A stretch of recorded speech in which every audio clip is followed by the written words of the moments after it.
الدرس الخامس. سنتعرف في هذا الدرس على الوتر الثاني، وتر السول، وسنطبق تمارين أخرى باستخدام الوتر. أسماء النغمات على وتر السول. تكتب نغمة السول على السطر الثاني كما في الشكل.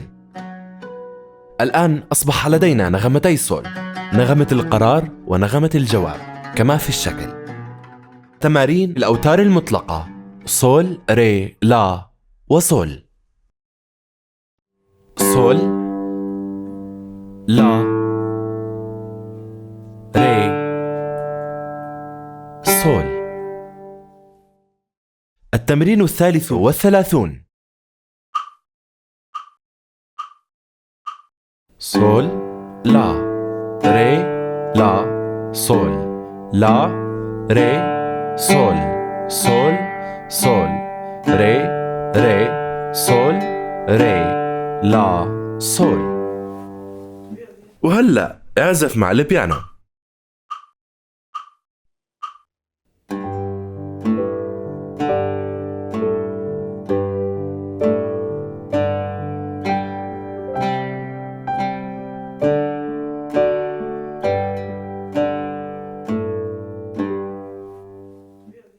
التمرين 34.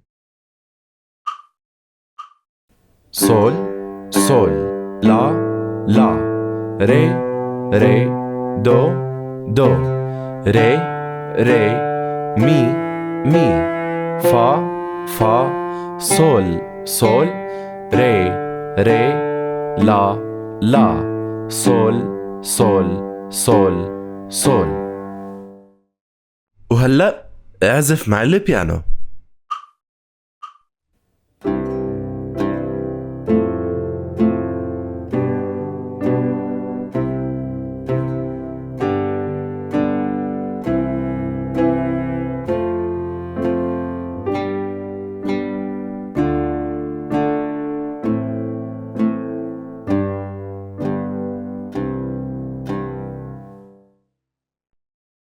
التمرين 35.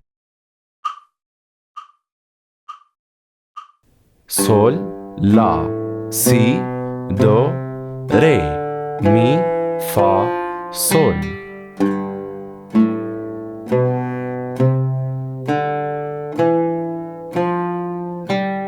ري، لا، سول، سول، لا، ري، لا، سول.